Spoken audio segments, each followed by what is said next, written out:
Hello everyone, this is Professor Zeeebo speaking and welcome back to yet another AFK journey video. So in today's AFK journey video, we're going to do Zeee Ultimate Endgame PvP tier list where I break down the different unit usage in the PvP side and give my own tier rating for the units from a PvP perspective. So yesterday we did a PvE tier list, which I'll link in the card above. And for today's tier list, we will be splitting the units into all the different tiers as you guys can see on screen. So we have the meta tier, which is basically units which are the most meta, the strongest unit for the PvP end right now. We have the strong tier, which means these are units which are generally really good for PvP this season because of either the factional talent mechanics, their magic charm, or having very specific combos that make them really good this season. So we have the usable and the niche tier. So usable tier is basically units which I think they are pretty okay. Let's say if they are some of your stronger units and there would be situations where you might want to use them, you can actually put them into the team for the situations which we are going to talk about. So for this tier, we will break down the units ranking and position, why they're there and why I think they're usable in the PvP side. So for the niche category, I think these units are generally not that good already in most cases, but they have their very specific niche use specifically to PvP. So for example, right, Niru's case, I think in most cases you wouldn't actually think of Niru as a unit that you run for PvP, but specifically against a Lily May setup when you're running the Iron Armors combo. This is where you actually want either a Niru or a Bryon to be the Lily May ultimate sponge. So for that use, I think it is actually really strong because this allows your very powerful Iron Armors combo to go through, and this is why he's in a niche tier. But if not most cases, he would be below. So we will also be talking about the units in the niche tier and breaking down their niche users and what sort of team setups you want to run them in or against in PvP. So for the very last tier, not that good for PvP this season, so I can't think of a better name for this tier, but generally speaking, these units over here, they are either number one, very PvE centric, or number two, at least on the PvP side, there's just no use for them because either their factional talent is not that good, they're just really weak to the strong and meta characters, or even just the usable characters in general, and they're just not meant for the PvP, right, in terms of their usage. So I think I'm not going to talk too much about these units because, like, yeah, they just don't see that much use in PvP for a variety of reasons, right? And like there are a lot of reasons to talk about, and since there's so many of them, it's going to take quite a bit. Since they're not that important for the PvP side, we're not going to talk too much about them. Maybe most of these units that are here, right, maybe if there's a list where we talk about the worst units and explaining why they're bad, then maybe we have a lot of time to talk about them. So for today's video, we will actually skip this part. We're just going to put them there, let you guys know that they're not that good for PvP this season, but we're not going to go into explaining why they're there. So that's for today's disclaimer, and then let's start with the very first tier, and that is the niche tier. Okay, so I repositioned the background so that it's a little bit more viewable in terms of the image size. So we'll start off with the niche category. For Niru's case, like I mentioned earlier, as a Lily May bait used in your Iron Armors burst. You also use him in like your Graveborn Assassin burst to buff up your carry with his charm, and then you just like, you know, snap the opponent down from there. In fact, I think to a certain extent Niru can be classified as usable, but I think in most cases, if you have a Graveborn support that you want to build up, I would say Ludovic is the go-to, and then you would rather want like other supports to give you that sustain over Niru in most cases. So that's why he's niche. Khafra is used in like specific Wilders factional talent comp to burst down the enemy when you combo him with maybe like Lenya in the physical side. So Reg actually showcase Khafra's usage, but in most cases, right, even though I think you can actually have some niche users for Khafra, but he's definitely a skippable character. So that's for Khafra's analysis. Laika's niche used as a buffer specifically with Dino comms in general. Other than that, you can also run Khafra as a burst comp with the Wilder side, but I think in general, Wilders, they are more magical centric, so you probably won't build Laika up unless you are planning to use Laika with your Dino comms in general. So that's for Laika's position. Salazzle this season with the S plus ability boost gives him a little bit more survival with his innate slight tankiness in damage reduction as well as shield generation with a little bit of control. So you can definitely try to run him for very specific control purposes, but in most cases similar to Khafra, not a recommended unit to build up, right? Outside of these very niche use which I just talked about. Then we have Hodgkin. So Hodgkin is a character which I think this season is not that good, because I think there's just a lot of really powerful magical teams around, and Hodgkin role as a physical immune damage soaker is not as effective with the meta being skewed towards the magical damage side. So this unit, I think if the meta is very physical centric, which I think might take quite a while, might see more use, but this unit's role right now is just a physical debuffer with some AoE damage, with that ability to tank a little bit better against physical teams, right? So if you're attacking into a physical team and you have a Hodgkin built up, you can use him as a semi-tank to soak up some damage with the inbound on the second skill. Then we have Valka. So Valka is mainly used as a buffer in most cases, despite having decent true damage as well as the ability to negate some damage. But I'll say the shielding, the third skill, with that 50 attack speed boost onto the allies around it, is the main reason why you run Valka, because that attack speed buff just makes your other allies like attack a lot faster, and this allows you to burst people faster. So the meta right now is very burst centric, with a lot of like artifact as well as team combos focus on finishing the battle within the first 10 to 15 seconds. So like Valka fits into that by providing that massive attack speed buff, but that's pretty much the use for Valka. So Nara is used as a Graveborn assassin, but the thing is, I think Nara, similar to Celezo as well as Khafra, not that recommended to build up. Like I probably will build up Sylvina over Nara, and I think the S level Graveborn has a lot of other better units over Nara in terms of the meta side. So yeah, like Nara's used as a triple assassin, hook and then snipe people down with the Graveborn factional talent, but that's the niche.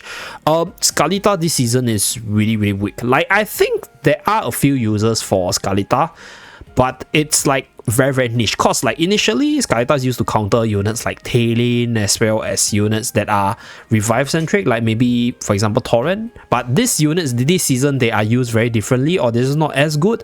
Like for Talon's case, Talon's used with Bonnie Tarsicom, which is just so quick in terms of bursting you down, and then Skalita team is technically 4v5, right, when Skalita's in the air, so that way you are in a very disadvantageous position against Talon, even though Skalita counters those revive units, and Skalita's build up is a little bit slow. Like I think this unit still works if you're able to last long enough, but like I mentioned before, the meta is very burst heavy, so fighting 4v5 at the start is disadvantageous with Skalita, like provided that her magical charm ability is not defensive to protect your team, so that's that. But yeah, I think if you can actually allow her to stay in the air until you max charge her skill and then come down and perform her Skalita magic, I think she's still gonna be able to carry you, but that's like a very niche situation where you want to use Skalita for. Another situation where you want to use Skalita for is for her inbound to fly into the air together with the Wilder's factional talent in the Supreme Arena side. So those are the two situations where like Skalita flies into the air, and then she will be inbound, and then your other allies are also invincible, so your opponent has no target, and then you just burst the opponent from there. So there's this situation with Skalita that you can use, but it's super duper niche, and right now I think at least for this season Skalita's not that powerful, at least not in the PvP side. So that's for Skalita's analysis. Soren is Starlord's favorite, so this character I think can see some use provided you're able to get his ultimate up, which I think with the seasonal artifact to give you the additional energy regen is feasible, right, to get his ultimate off for the control. But if you're just using him for the control, then you have other options that are just faster and stronger. So like I think to a certain extent, if you're running him in the Mauler melee rush team, usable there, but like it's not that strong, and like I think you have better PvP options in general. So same thing for Seth. I think Seth is a pretty good assassin provided you know you have the team for him. I think right now it'll probably be in the Wilder's factional talent teams with like maybe certain buffs to hyper accelerate his Q potential to steamroll, so that's probably one team you can use Seth in, but then you have better units. So like yeah, that's why I put him in niche tier, because like you have Sylvina, you have Barrow, you have like other burst units like Viperion running around, so like Seth is okay, but like yeah, like he doesn't survive that well against all the bursts unless you have the Wilder's factional talent. So Gerda's case, Gerda is used in the melee centric teams to give you that hot spring heal and control immunity at the start of battle. In fact, I think Gerda can actually go into the usable tier specifically for PvP. So, but the thing about Gerda is I think her position is quite crucial to decide like how effective she can be. So that could be her weakness, and that's why I can't put her in the strong tier. But I think she's definitely a usable unit if you are running like a full face rush comp to just like run into your enemy, and then this additional heal and control immune could be helpful there. So Parisa with the Wilders Factional Talent could actually buy enough time to steamroll and build damage, but you have better and stronger Wilders carry and bursters out there. So usable in the Wilders Factional Talent to activate your Wilders Factional Talent, right? And then use her as a semi-carry, or maybe like a carry that can deliver quite a fair bit of damage, but that's the only situation where you might actually see Parisa. And then for Sinbad's case, Sinbad is used as I'll say like triple assassin comps, right? But like I think for triple assassins you have Vala, you have Sylvina. There's so many good assassins right now, and Sinbad could be a little bit slow in terms of the startup because like he has to walk up to the enemy and then he'll teleport back. And I think Bonnie is actually really strong right now, so Graveborn against like Light Bearer is just very disadvantageous for Sinbad. So like I think there's a comp you can run him in, but like he's just not your best choice, or you just have more usable and stronger choices up there. So these are all the niche characters for their very specific usage in the current meta. Reyna is usable. Like I think Reyna's usage has always been between strong and usable, because like the ability to buff up your carry to give your carry damage reduction and then debuff an opponent's unit such that you're able to snap them down faster is always going to be valuable. But I think specifically for this season, it's more situational than a must-have, because in the previous season, you actually just place Reyna in front of the factional talent tiles to prevent your opponent from using it. But right now, with the Wilders factional talent tile giving invincible, as well as prevent all the negation stuff, that this is where like Reyna's efficiency dropped by quite a bit, because like he's still a vulnerable hypogene, like just left out there to be sniped by the opponent. So even if you're able to buff up the carries in the factional talent tile as the prime carriers, Reyna is a vulnerable target that will allow the opponent to steamroll. So yeah, usable but not the strongest. Then we have Barrel. So I think this one might actually offend Kafrosh, because Kafrosh is a big Barrel fan. I would actually put Barrel in the strong category.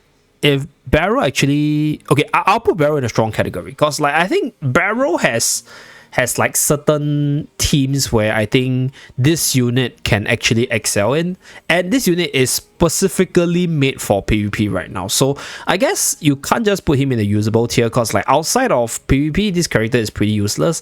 And I think in the PvP side, if you do have a team or a combo and synergy that can elevate his usage, like for example, Kafrosh like to pair him with Bonnie, or you might actually want to use him with the Zoo teams, which you can give it a try and see whether or not it still works, then I think this character can be a decently strong character. I don't think it's meta by any means, but if you have the team, you have the synergy, you have the different combos to go with Barrel, I think it's quite strong. So we're going to elevate him to the strong tier. Odie is usable for sure. Like this character has always been a decently usable PP character, right? Because of the insta-kill ability, the ability to rack up damage and then go really well against specific units that is inbound or it's just really hard to deal with, and you want Odie's insta-kill, and you can actually keep him alive and then allow him to carry. So that's where he could be usable in those kind of situations. Coco, usable for sure. If you're able to get her ultimate off, you might just win the game. But right now, I think for this season, the Mauler factional talent not so strong, and Coco as a standalone unit could be a little bit slow. So like you really need a good team to make her accelerate towards her ultimate, and once she gets her ultimate off, it's pretty much like a heal win, right, with the massive damage reduction and then subsequently the shield, which will just keep your whole team alive. She's just a little bit slow, so that's why she's usable but not strong nor meta. So that's for Coco. So Trana is definitely usable together with Bonnie combo. Ignite Passion plus Bonnie's Decay, which just a lot of damage over time with Vitality down to prevent the opponent from healing effectively. So that's one combo you can use her. You can also use her in, I'll say, like anti-magic teams if you can keep her alive, so that her EX weapon buff can actually give you that magical damage reduction on herself as well as one more ally. So that's for Satrana's case.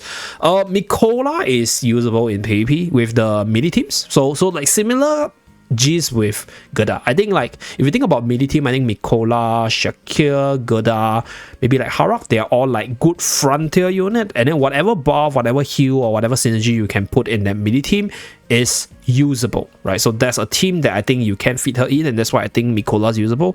Other than that, I think you can also use Mikola in general buffing teams, provided you're able to get enough bodies into the arena to get that attack buff permanently on your team. So that's for Mikola's usage. So for Gerda, I mentioned melee team, I think definitely usable for the hot spring, a little bit of control with control immunity.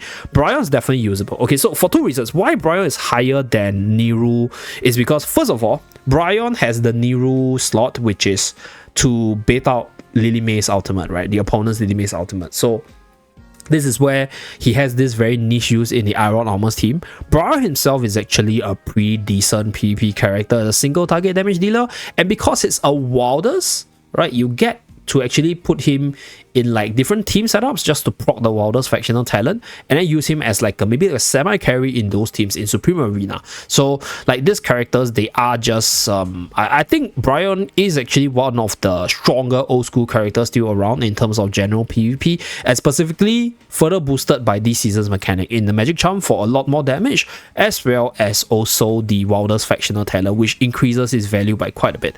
So for Pheromore's case, Pheromore has anti-heal, pretty good damage if he's able to get the ultimate off. So the problem with Pheromore would be keeping him alive until he's able to pull it off.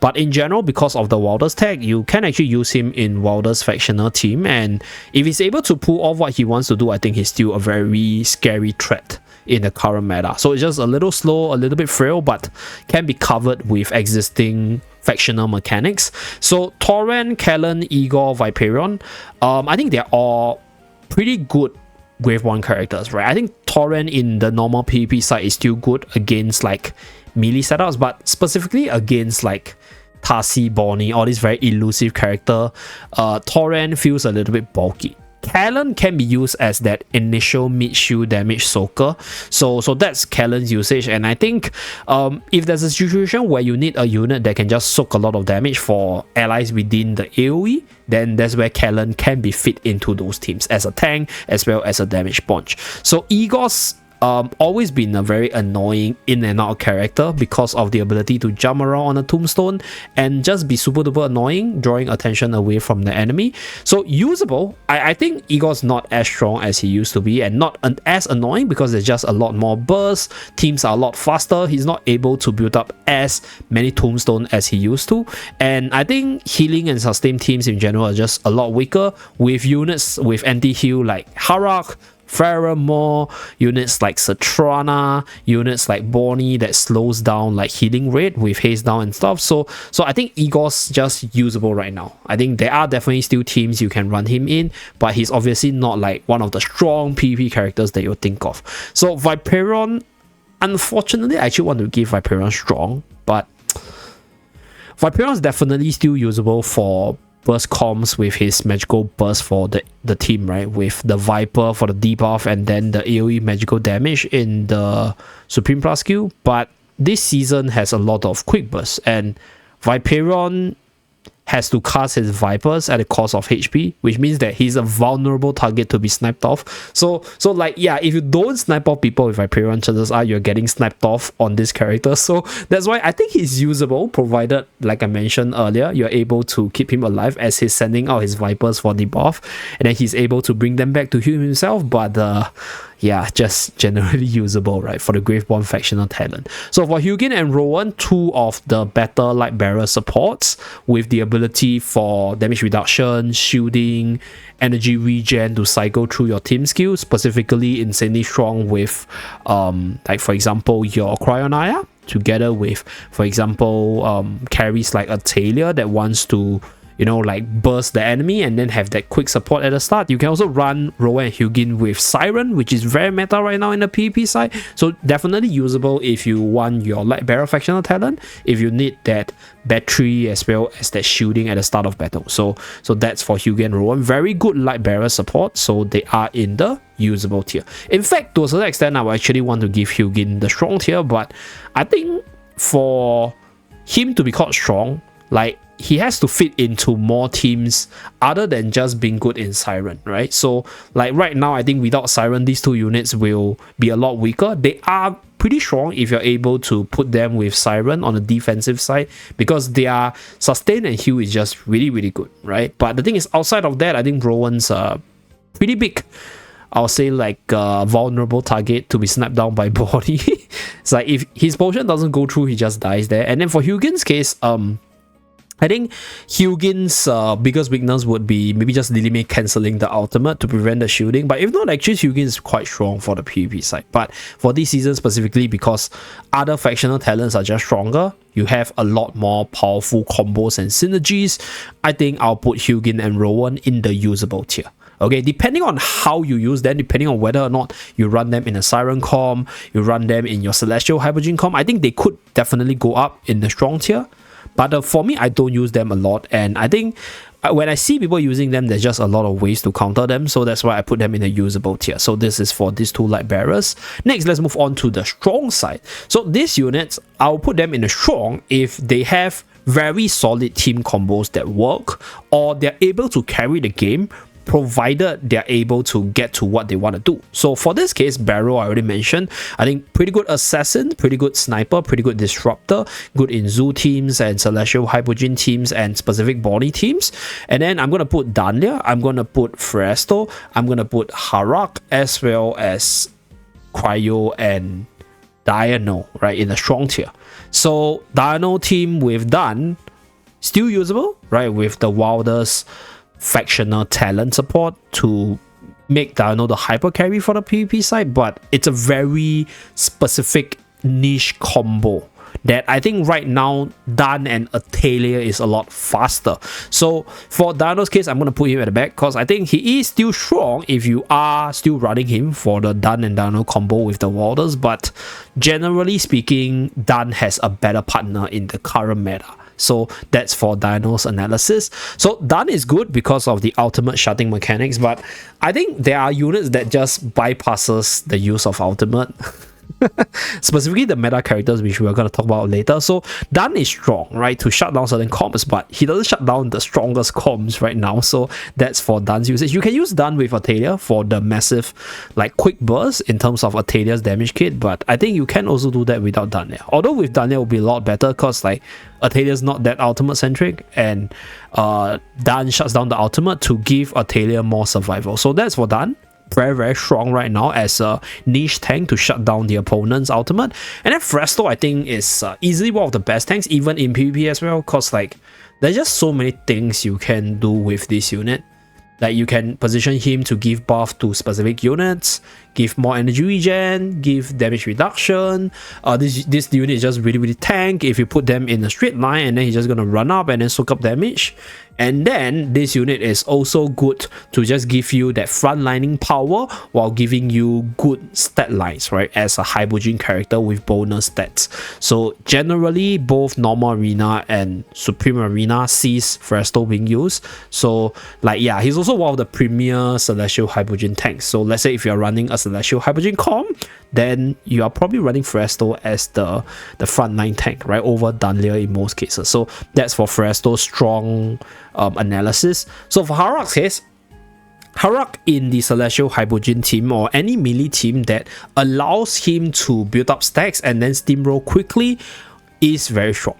So that is if you can make it happen. So, like, in fact, if let's say there are a lot less teams that can just snap down Harak almost at the start of battle, I would actually put Harak in the meta tier. But there's just a lot of teams that can actually snap down Harak before he even comes online, which we'll break down later. So that's why I'll put him in the strong. Like, if he's able to come online, very, very powerful. So same thing for Cryonia. Cryonia is much slower than Harak, and also I'll say slower than Dano. So, but the thing is, if Cryonia actually goes into the very first ultimate, in most cases it's like you're gonna win the match, right? So that's that. Strong, but you need a very good team support, so very expensive. I think all these characters, if let's say you're building up specifically for the PvP side, Fresto and Harrock, they are usable for the PvE side, so like you won't lose too much value if you're not using them too much. But for Dan, Cryo, and Dino, it's more for really like the PvP contents like Clash runs, like your Supreme Arena as well as your normal arena. So that's the usage for all these units,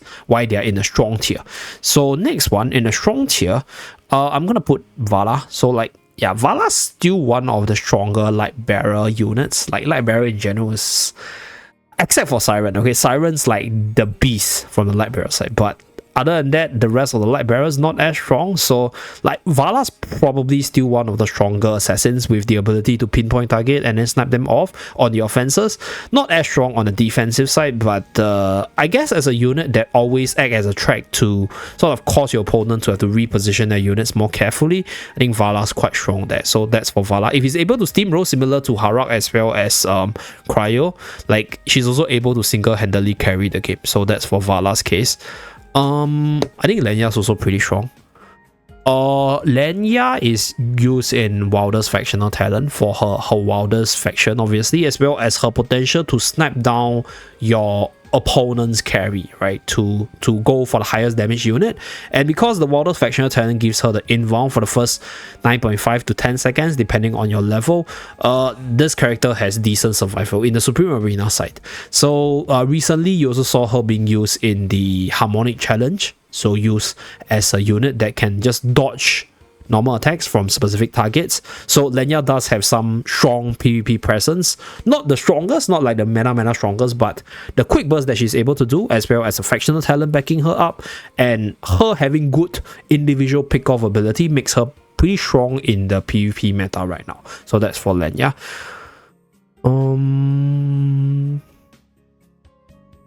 I am going to put Arden in a strong tier. So like Arden's a package with Iron Armors, but I think for this season, I've seen more of people just running Iron Armors with Lily May, Iron Armors with Lawson, and then putting other really strong carries over using Arden. I think Arden's just a little bit slower this season.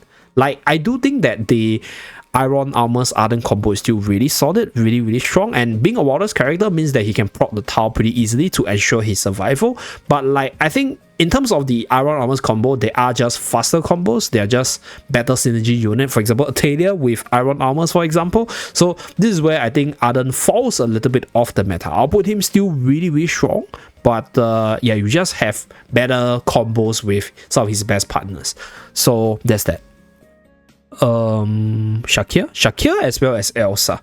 Yeah, so Elsa is similar to Arden. Like Elsa together with Iron Armors Arden is a very classic comp. Pull, stun, control, drop the rocks, and then you nuke the opponent. But number one, there's better combos, there are stronger burst comps. Iron Armors has better partners that are much faster over Elsa. So I think if you don't have the faster partners, Elsa's still really strong in that comp with that quick burst potential, with the ability to mini stun and be disruptive. But that's pretty much it. Strong unit, but not the best right now. Next, Shakir. So Shakir is a character that is used in the Celestial Hypogean Shakir bomb, where he just transforms almost immediately if you have EX10 or EX15 with that energy reduction, and then that energy that the Celestial Hypogean Prime Carrier Tau gives. So he just jumps in and then you get the Lupine Aura almost immediately at the start of battle. And this is where you back the other carries with Shakir with the Lupine Aura, like for example Harrock, like for example Fresto running on the front line. So that's for Shakir's usage. And I think Shakir in the normal PvP side, if he doesn't get nuked down, if he's able to transform, still decently good against Iron teams in general, or just control teams in general, because he's control immune. So that's for Shakir's strong placement.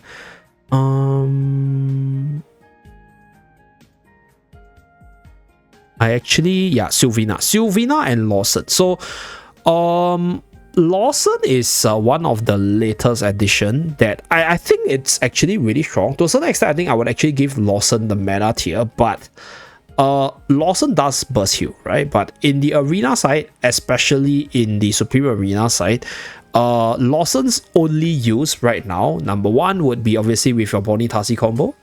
for the Wildest Tile as well as the burst heal, or number 2 with the Dine and Dino comp for that potential buff, the Wildest tag, as well as maybe just some chain to 2 enemies, and then allow your Dino to hit them a lot harder in terms of the AoE damage side. So I think Lawson is generally really strong this season.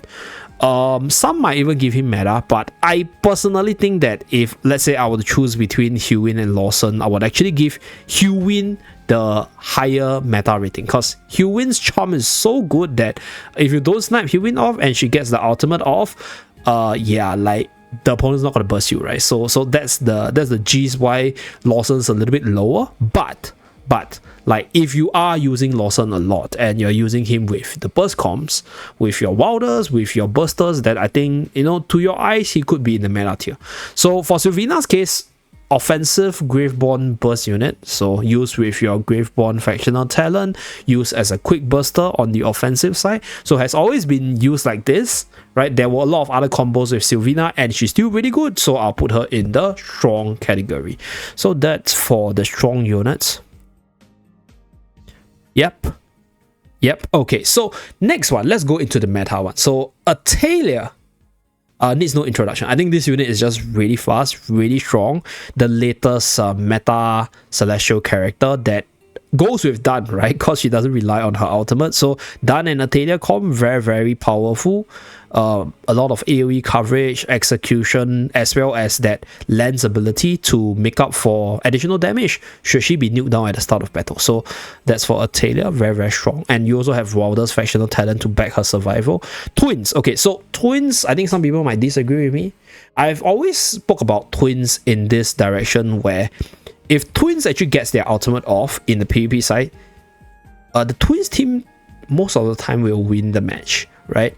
And maybe not so much in the normal arena side, but in the Supreme Arena side where you have the energy boost from the Celestial Hypogean Tau, you have a lot more charm abilities that can increase Twin survival or accelerate their ultimate usage.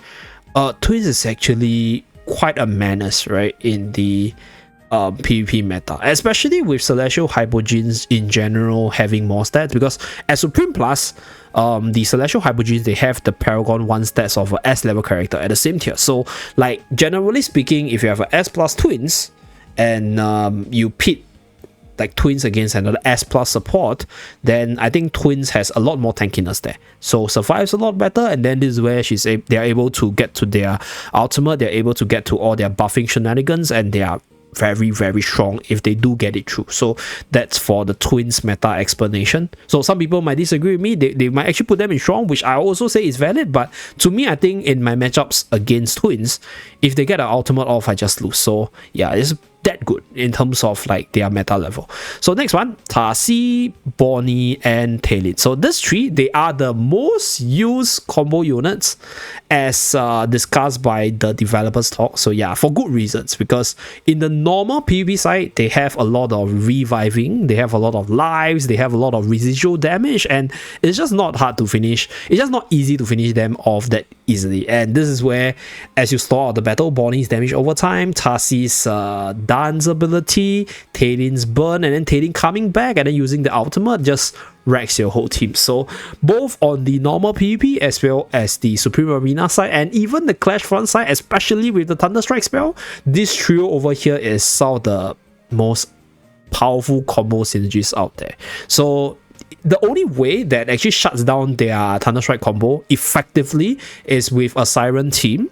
So this is where Sirens comes in, because Siren is actually really meta this season because of the ability to shut down the opponent's artifact, and then you burst the opponent down, or you control the opponent with Siren's ability and then win the match from there, or just insta-kill them with the AoE ultimate with that ability to spam the skill with maybe like your Iron Armors combo, for example, or maybe even your Tarsi, Talin, Bonnie combo, for example. So that's for Siren, definitely the strongest light bearer in the PvP side. Iron Armors combo still really solid. I think iron armors will always be a thing, although they're not the strongest, right? But the thing is, if they're able to pull through, there's so many combos that you want to pair with these two units together for their at the start of the battle control that I think they're still pretty meta.